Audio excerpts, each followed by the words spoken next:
Salut Marie, comblée de grâce, le Seigneur est avec vous.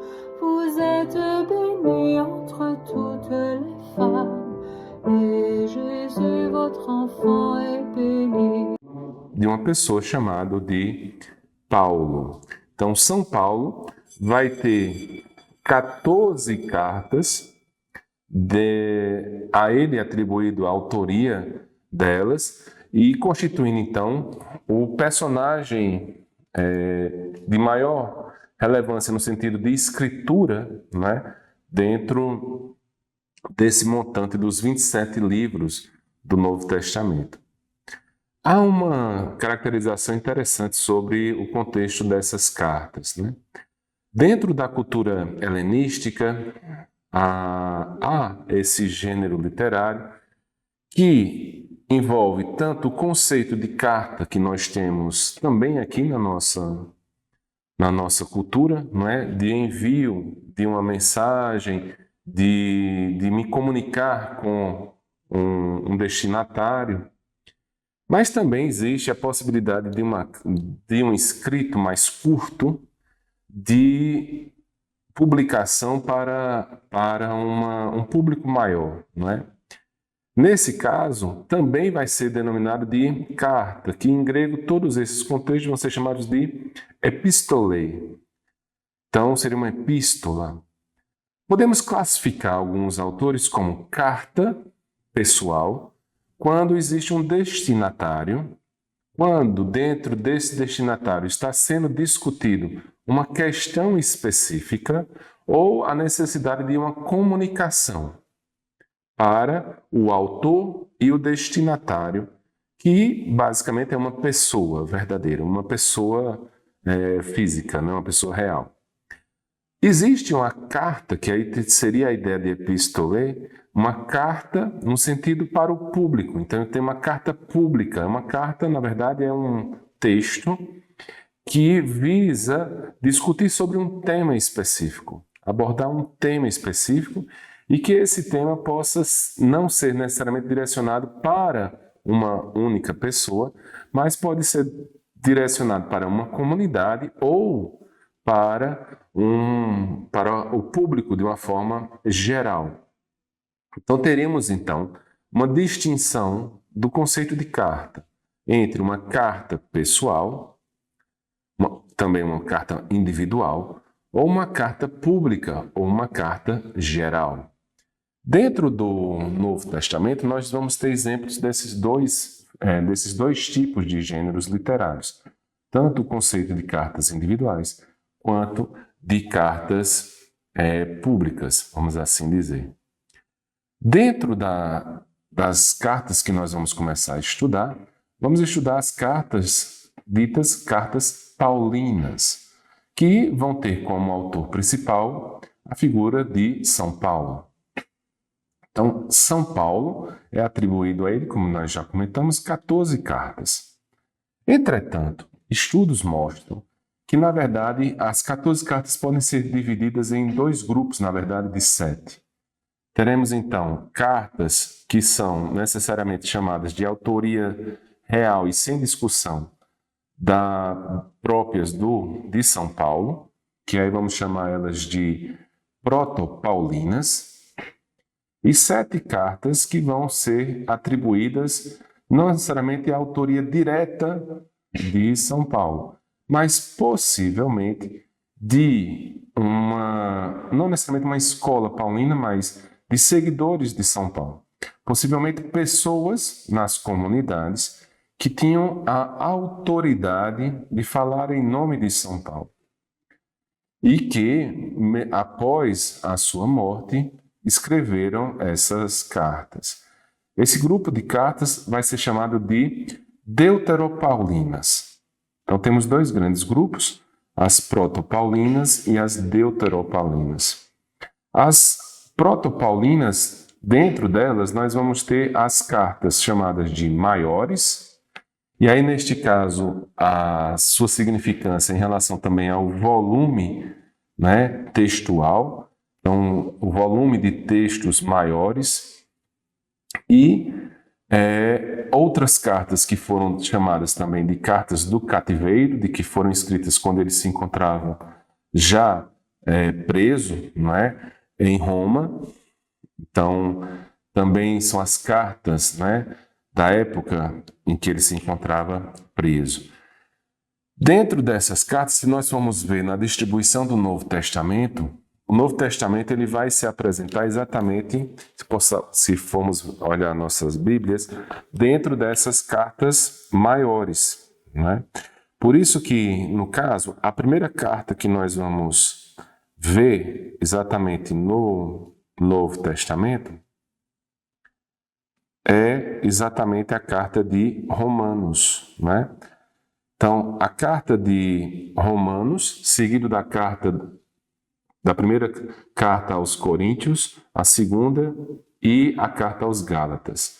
Então, essa distribuição é uma distribuição dado não a uma questão cronológica, mas a uma questão de volume de texto, né?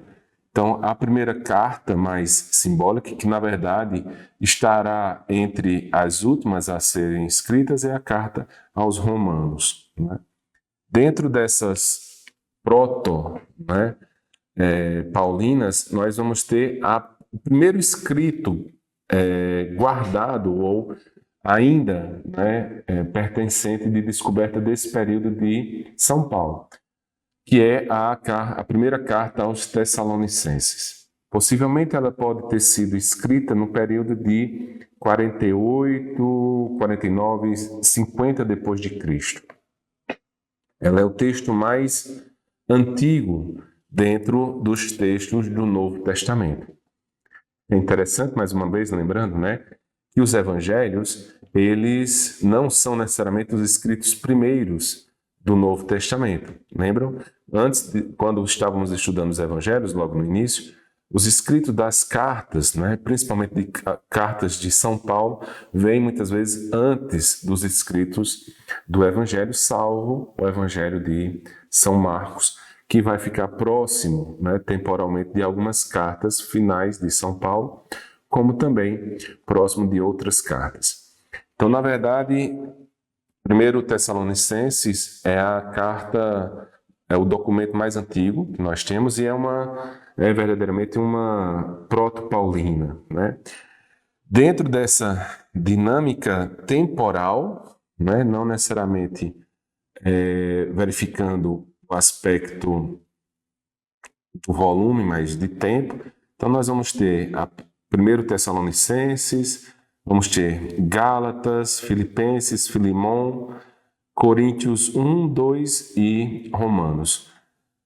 2 Tessalonicenses, Colossenses, Efésios, Tito e Timóteo, né, as cartas de Timóteo, elas vão ser consideradas deuteropaulinas. Então, entram dentro desse grupo dos possíveis discípulos, né, ou do grupo representativo de São Paulo. Nos próximos encontros, nós vamos trabalhar cada tópico específico bem mais dinâmico, mas procurando entender o que existe de ensinamento, de teologia, qual o objetivo, né, e como se estrutura cada uma dessas cartas. Hoje, na verdade, a ideia desse nosso encontro é fazermos uma visão geral desse período apostólico e pós-apostólico, no sentido das construções desses documentos que guiam a igreja iniciante ou primitiva dentro desse contexto histórico. Então, o que cada carta vai ministrar, o que vai aprender, qual é o ensinamento sobre a pessoa de Jesus Cristo, qual é a cristologia, qual é a mensagem, isso vamos ver nos nossos próximos encontros. Hoje a ideia é trabalharmos essa visão geral das cartas, mas principalmente discutirmos um pouco sobre essa pessoa que é São Paulo. Então, quem é São Paulo? Por que é uma figura tão importante? São Paulo, na verdade, o que nós temos acesso histórico à pessoa de São Paulo, né? O Paulo histórico, o Saulo, na verdade, perde-se, né, perdido, e o que nós temos sobre ele é o que nós podemos encontrar nos escritos do Novo Testamento e nos documentos da tradição da igreja. Então, dos primeiros, né, dos padres, né, da igreja. Então, dentro dessa dinâmica, o que nós temos sobre São Paulo vai muito dentro do que nós encontramos relatado por São Lucas, né? Dentro da dinâmica de Atos dos Apóstolos, mas lembrando que o objetivo de o objetivo de Lucas ao apresentar no seu texto São Paulo, não era necessariamente descrever como era São Paulo ou qual era o contexto de São Paulo, né? Porque a personagem principal, o centro de Atos dos Apóstolos é a palavra, né? E essa palavra, como ela vai sendo transmitida pela ação do Espírito nos apóstolos, né? Dentro daquele caminho, né? Herodos, né? Dentro do caminho de Jerusalém até Roma. Então, quase como uma epopeia, o que aconteceu dentro dessa dinâmica com esses personagens, né? E aí não é só São Paulo que é mencionado também em Atos, mas vários outros apóstolos. Então, o texto de Atos nos indica muito também da possibilidade da vida, né, histórica de São Paulo, mas também vai ter um pouco de limitação nesse sentido, porque não é o objetivo principal do texto de Atos dos Apóstolos. Uma outra possibilidade de tentarmos entender quem foi São Paulo é fazermos um estudo sincrônico no sentido das cartas, né, das suas cartas. E aí podermos compreender um pouco melhor quem era essa figura. E, por fim, também os ditos e escritos sobre São Paulo dos padres da igreja. No caso, a tradição nos apresenta fisicamente, e Paulo é um dos poucos que existe dentro da tradição uma descrição física, né, de São Paulo. No caso, São Paulo seria descrito como um homem calvo, né, de barba, o nariz entronchado, um pouco parecido com o meu, né, um nariz curvo, de baixa estatura e de corpo entroncado. Então essa é uma representação mais ou menos física dentro do que nós podemos ter ainda dos escritos, não é, dos primeiros padres da igreja. Fisicamente, Paulo teria essa denominação. Alguns podem até denominar que, devido a essa baixa estatura, estaria aí a origem do seu nome, né? Paulus, que é seu nome, no caso, latino, né? Que seria pequeno, né? Pois, como ele tem uma estatura pequena, essa seria uma caracterização do seu nome, né? Paulus. Entretanto, isso é um dado de discussão, não é? Mas, entretanto, São Paulo, em termos históricos, ele possivelmente nasce, né, entre o ano de 5 a 10 depois de Cristo. Então, nesse período de 5 a 10, São Paulo nasce, e ele nasce numa região da diáspora. Então, vamos lembrar, a diáspora é aquele fenômeno no qual houve, né, o êxodo dos judeus pela região, né, da Grécia, pela região do Egito, ou seja, pelo restante do mundo, houve essa difusão dos judeus, né, pelo mundo.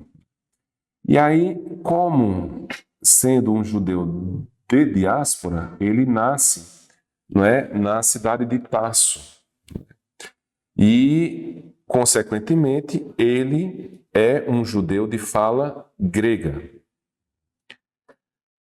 Sendo um judeu de fala grega, ele tem uma cultura diferenciada, por exemplo, dos dos seguidores de Jesus Cristo, não é? Da Galileia, por exemplo, da Judeia e das regiões da Samaria. Por quê? Porque ele apresenta-se uma influência cultural grega, né? Então, ele também, além de ser um judeu de fala grega, possivelmente falaria também o aramaico, já que há relatos da sua vida de que ele vai a Jerusalém e vai estudar com Gamaliel, que é um rabino em uma escola rabínica muito destacada no período histórico de São Paulo. Ele é fariseu, né? Ele segue o grupo dos fariseus de formação e, consequentemente, ele segue toda a formação farisaica. Quando ele chega próximo, mais ou menos, dos 20, 25 anos, ele retorna a Tarso, né? E aí ele não se encontra com a pessoa de Jesus Cristo, né? Ele só vai voltar a Jerusalém quando ele se encontra mais ou menos no período de 4 a 5 anos após a crucificação e ressurreição de Jesus Cristo. E ele retorna a Jerusalém já com mais ou menos por volta dos 30 anos de idade. Nesse período, ele, como de tradição farisaica, ele participa, há alguma possibilidade dele ter participado, né, do martírio de Estevão, né? Lembrando em Atos dos Apóstolos, Estevão foi o primeiro mártir, né, judeu de língua grega que foi apedrejado, né? Então, o primeiro mártir da nossa igreja. E possivelmente ele pode ter participado também desse processo. E munido desse espírito farisaico e dentro dessa possibilidade de uma nova forma, né, de prática desses seguidores desse Nazareno, né, Paulo se torna um dos maiores, mas assim, se torna um perseguidor dos seguidores de Jesus Cristo. E isso dentro da sua concepção de que essa dinâmica, né, nova, surgente, afetaria e seria uma prática não adequada frente à lei mosaica. Entretanto, ocorre um fenômeno, e isso Paulo não deixa claro muito bem nas suas cartas o que aconteceu, mas São Lucas ele apresenta de uma forma teofânica, não é? Esse algo que aconteceu, esse encontro, não é? Com Jesus ressuscitado, com Cristo ressuscitado. No caminho, né? E mais uma vez é interessante o uso de São Lucas do rei Rodós, né? Então, num caminho para Damasco ocorre algo, né, que muda verdadeiramente a percepção de São Paulo, né? Ele percebe-se, né, cego, ou seja, ele não estava vendo de forma adequada. E alguns exegetas entendem alguns estudiosos da Bíblia entendem que muitas vezes Paulo ele não manifesta que houve nele uma conversão, né? No sentido de uma mudança de religião. Paulo assume para si, na verdade, ele entende a experiência com Cristo ressuscitado mais próximo do chamamento do profeta Jeremias, né? Então, de que Deus o convoca, né? Deus o chama, e ele assume para si uma vocação. E dentro dessa vocação, como judeu da diáspora de língua grega, ele assume, né, a profecia de Isaías, o terceiro Isaías, né? Então, já no final do livro de Isaías, nós vamos ter a dimensão de que a transmissão, né, do conhecimento da palavra de Deus, de que a pessoa de Javé, né, de Yahvé, deveria ser transmitida e iria a todos, né, de toda a terra. Então, a palavra de Deus iria a todos os confins e a todas as pessoas. Então, munido, muitas vezes, desse espírito de vocação profética e entendendo, muitas vezes, de que a salvação seria estendida não só aos judeus, mas a todas as nações do mundo, ocorre uma mudança radical no ato de agir de São Paulo. E ele passa um período, né, de profunda oração e meditação sobre esse aspecto de sua vida. Ele vai para a Arábia, passa um período, né, aí, mais ou menos uns 5 anos, e posteriormente ele, já convertido, né, no sentido de ser também propagador, mas com a percepção de que, na verdade, ele recebeu essa missão e foi esse enviado também a pregar o Evangelho de Jesus Cristo a todos, né, sem distinção, a todos os povos, ele se percebe um apóstolo. E desta forma, como apóstolo agora, como enviado, ele começa também a fazer o seu processo de evangelização. E dentro desse processo de evangelização, ele passa um longo período de sua vida em Antioquia, né?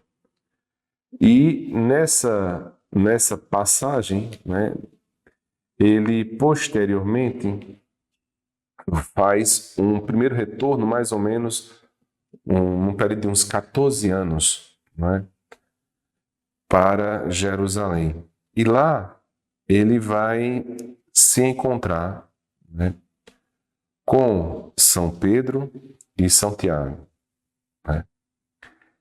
E nessa dinâmica ele vai discutir algo que para ele é muito importante, já de que para o contexto, né, da diáspora e a relação com os não-judeus, que no caso seriam os pagãos, há uma discussão que surge em relação à marca, né, ao sinal de povo escolhido, que era a circuncisão. Então, uma prova cabal, né, de conversão e de aliança com Deus era, enquanto elemento da lei, a circuncisão. E essa é uma discussão importante que São Paulo vai travar com a igreja em Jerusalém, né? Com a dinâmica da igreja em Jerusalém. E dentro dessa relação se encontra a circuncisão. Pois Paulo acreditava que a circuncisão não era necessária, né, para a salvação. A salvação se daria exatamente na fé em Cristo. Os judeus cristãos, ou cristãos judeus ainda, não é? Vamos dizer assim, tinham a percepção de que o cristianismo ele era uma continuidade do judaísmo. Então, a obediência à Torá era necessária também. E aí é bom nós relembrarmos o conceito da Torá do Antigo Testamento. A Torá tem uma porção escrita, que é o Pentateuco, né? O livro em si, né? As instruções, de uma forma geral, o conjunto, né? Formado por Gênesis, por Êxodo, Levítico, Números e Deuteronômio.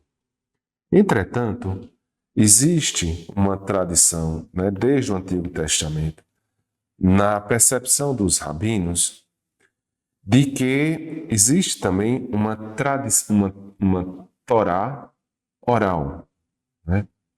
E aí essa Torá oral criaria todas as explicações, mas também as aplicações, e seriam, né, explicações melhores da lei, adaptabilidades da lei ao dia a dia. Então, dentro dos vários aspectos, né, São Paulo colocava então que é a fé em Cristo, né, que é o elemento principal de relação com Deus.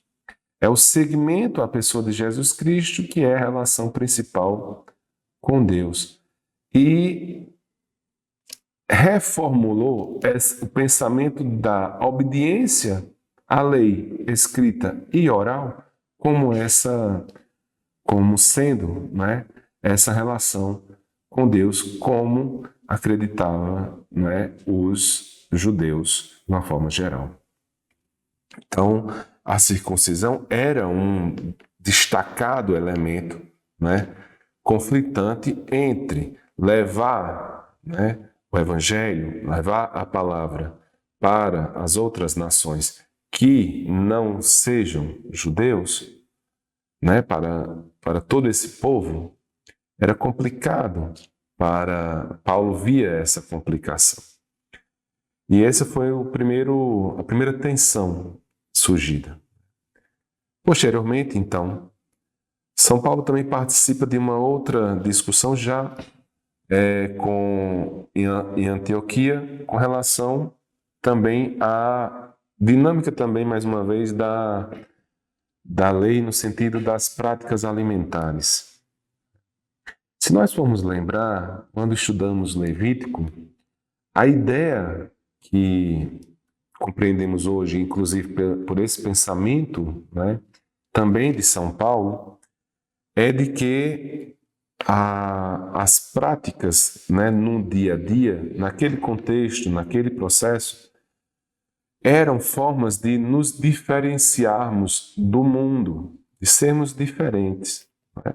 Então, a mudança alimentar, a mudança de prática de culto, a mudança de como eu vou agir com a minha família, com os outros. Então, essa mudança, e principalmente de ser diferente dos outros, isso era uma forma de me relacionar com Deus. Isso era a obediência à lei. Isso era a lei. Então, seguimos essas formas de agir no mundo para sermos diferentes dos outros.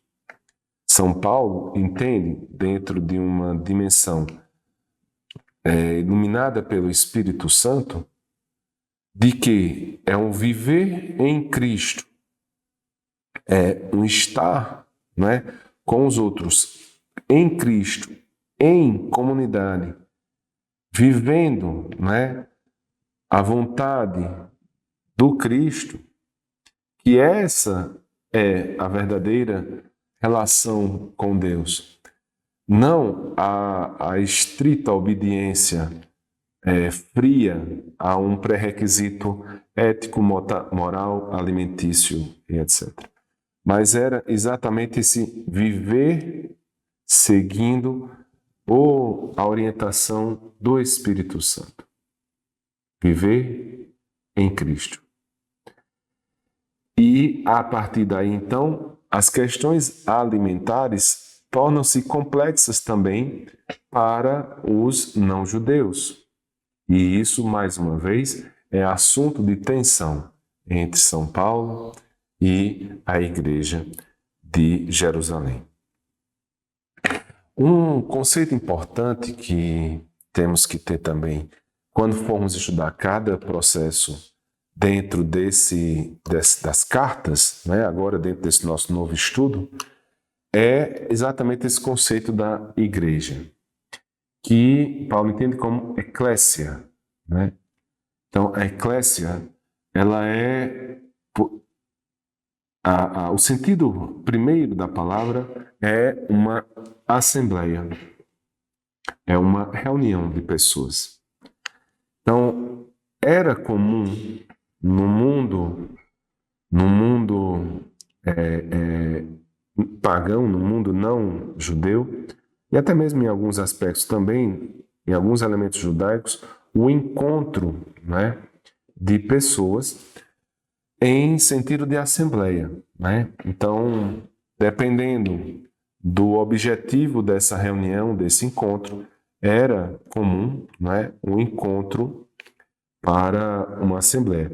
Poderia ser uma assembleia para relações quase, né, parecida um pouquinho como temos hoje, para discussões, por exemplo, de trabalho ou grupos relacionados, não é, a uma profissão específica ou a um fim específico, dessas pessoas se reunirem. Também existiam essas reuniões com aspectos também religiosos, então poderia ter uma assembleia específica para um determinado deus pagão, algo assim. E o Império Romano não via mal nessas assembleias. E São Paulo realizava muitos encontros em casas, né?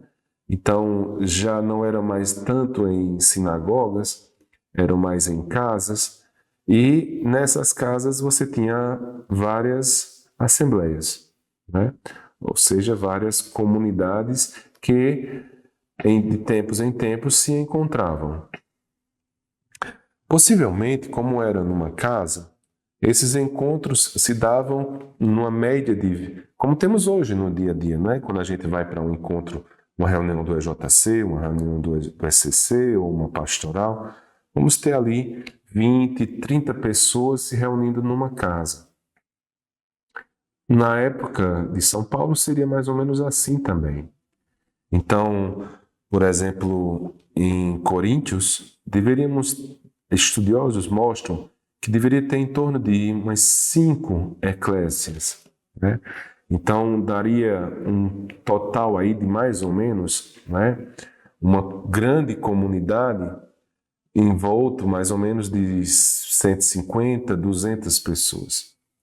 Em Roma também tinha uma média de 8, mais ou menos 8 eclésias. Então, seguindo mais ou menos essa dimensão, teríamos aí em torno de 350 pessoas, no máximo 400 pessoas, formando essa igreja, né, dos romanos, vamos dizer assim.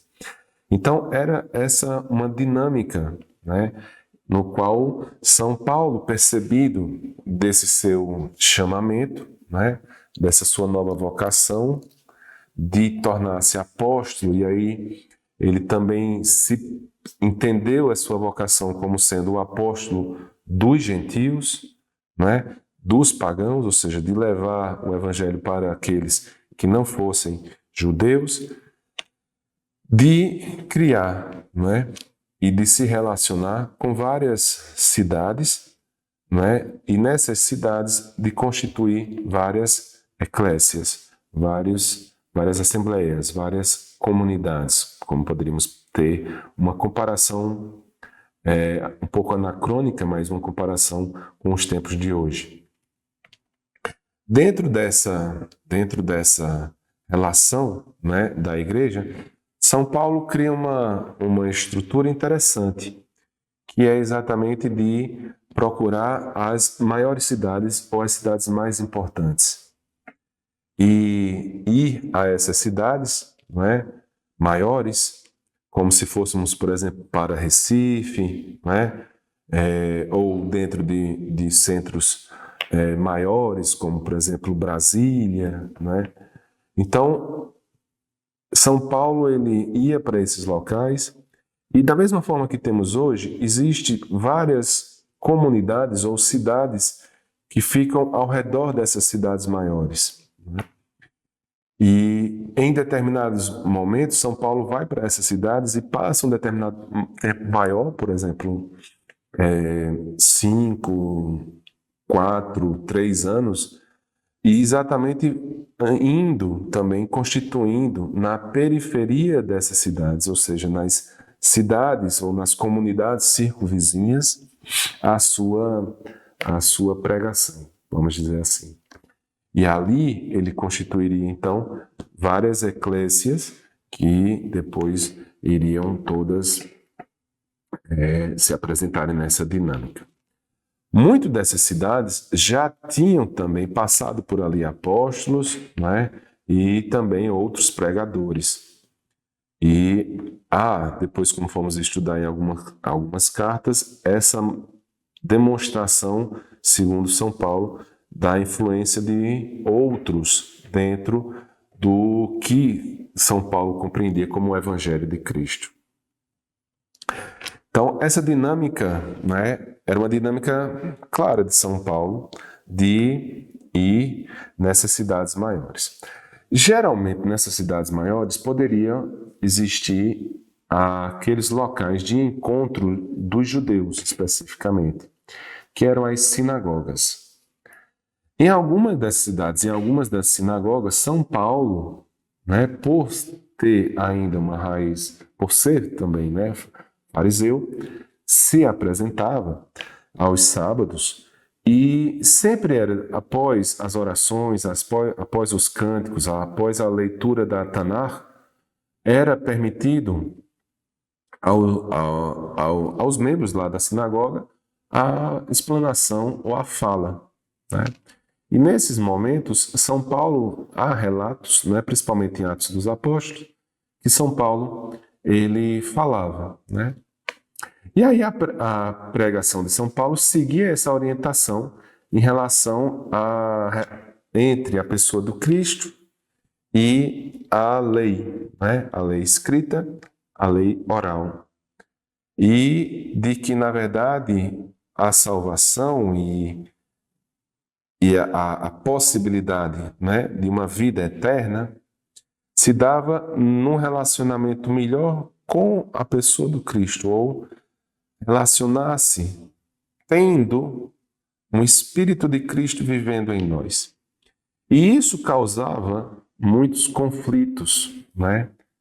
Porque São Paulo, ele muitas vezes foi incompreendido por esses judeus. E a partir daí ocorre o martírio de São Paulo, onde nos seus relatos ele vai abordar sempre que foi apedrejado, que foi preso, que foi surrado, né? Chicoteado, perseguido, expulso.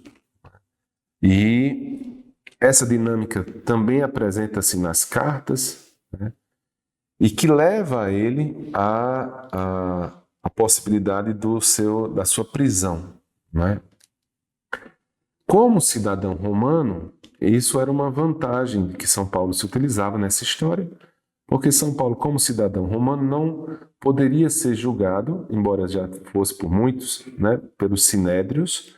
Ele, como cidadão romano, ele só poderia ser julgado por Roma, né? E aí todo o processo da vida de São Paulo até ser preso e conduzido a Roma, ou ser preso em Roma, enfim, toda essa dinâmica que Atos nos conta na sua história e que São Paulo, em alguns momentos, também vai se apresentar nas suas cartas. São Paulo tinha uma metodologia interessante, né, de viajar de cidade a cidade e criando, alimentando essas assembleias, essas comunidades, essas eclésias. Entretanto, São Paulo também, historicamente, ele tinha um ofício, né? Ele era construtor de tendas e isso lhe dava o sustento necessário para o custeio das suas viagens, da sua permanência em determinada cidade, mas também há relatos de que as próprias comunidades também o ajudavam nesse processo como um todo. E assim foi o caminhar de São Paulo em todo esse aspecto, né? Que Lucas apresenta toda essa dinâmica unindo esse contar dessa história em 3 viagens, né? Então, a primeira viagem, a segunda viagem, a terceira viagem de São Paulo até o seu fim, né? Até a sua morte. Essas viagens não estão claras nas cartas de São Paulo, né?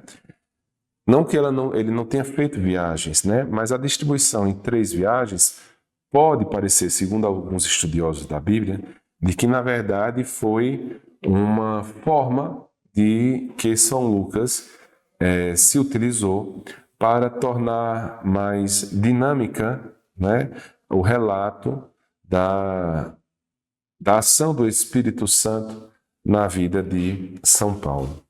Então, São Paulo fez as viagens, com certeza ele as fez. Que demorou, né, e que teve um longo trajeto, também teve.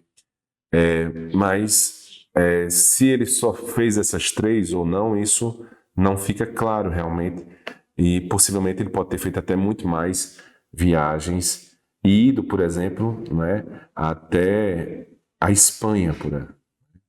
E esse relato é interessante porque isso já segue a tradição da igreja, de que São Paulo antes, né, tendo sido preso em Roma, ele sai de Roma, ele consegue, né, sair de Roma, ser libertado nesse sentido, e vai até a Espanha, faz todo um outro ciclo de viagens e, posteriormente, depois, mais uma vez, é preso novamente, e aí ele, segundo a tradição da igreja, ele segue o mesmo processo que seguiu João Batista, ou seja, ele é decapitado. Então, é mais ou menos essa pessoa, né, que vamos estudar nas suas cartas. A dinâmica da vida de São Paulo e como ele agiu e essa parte, boa parte nós encontramos nos livros de Atos dos Apóstolos, mas como pensava, como agia e o que verdadeiramente São Paulo ensinava ou pretendia, era exatamente nas suas cartas. E esse caminhar de São Paulo nessas viagens por cada comunidade dessa, foi exatamente a partir daí que surgiu a necessidade de comunicação e de tornar-se presente em cada uma dessas comunidades que São Paulo se utiliza do gênero literário das cartas. Então, é essa comunicação com as comunidades que fez com que tivéssemos hoje em dia esses textos tão importantes para a compreensão da nossa religião. Porque a permanência dessa documentação foi uma permanência, né, ou um destaque de uma parte da teologia de São Paulo, né? Então, muitos dos textos são reforços que São Paulo dava dentro da sua teologia, dentro do seu ensinamento, dentro do seu processo de evangelização. Muitas cartas nós vamos ter respostas às indagações das comunidades, né? E toda essa dinâmica, São Paulo se faz presente através do uso das suas cartas. Também São Paulo, e é interessante esse contexto, ele também, né, indica que existiam também pessoas que se utilizavam do seu nome e enviando cartas para as comunidades que eram falsas, né? Então, a ideia de que existiam pessoas que já falavam em seu nome sem necessariamente terem sido por ele orientadas ou cartas que por ele tenham sido escritas, né? Então, essa dinâmica, né, foi uma dinâmica interessante na vida de São Paulo.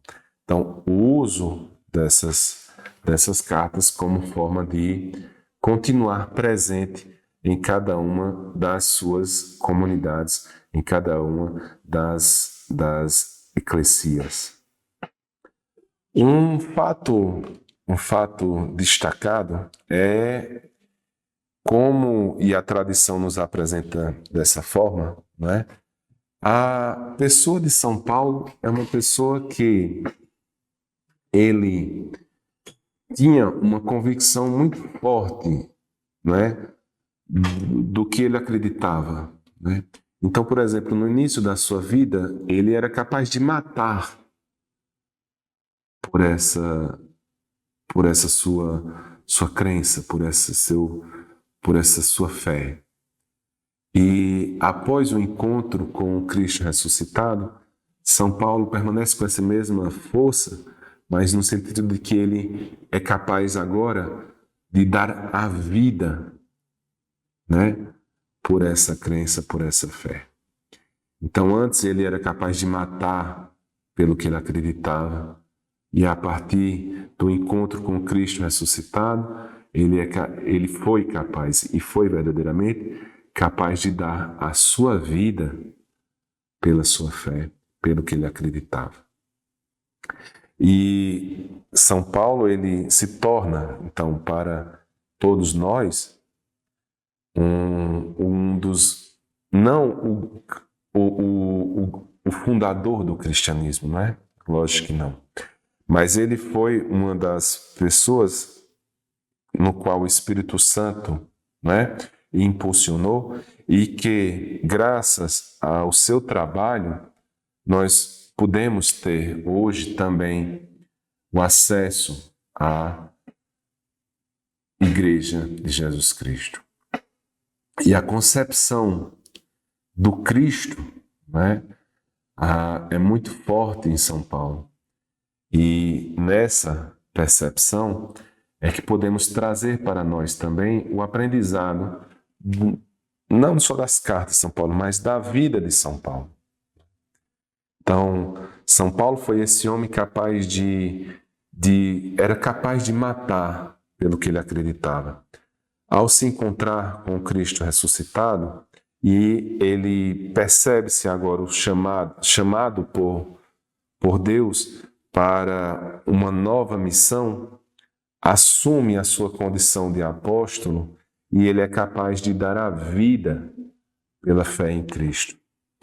E dessa forma, ele nos apresenta de que o sentido da salvação se faz não numa obediência, né, a uma forma fria de relacionamento com Deus, mas é essa forma de ter Deus vivendo dentro de nós.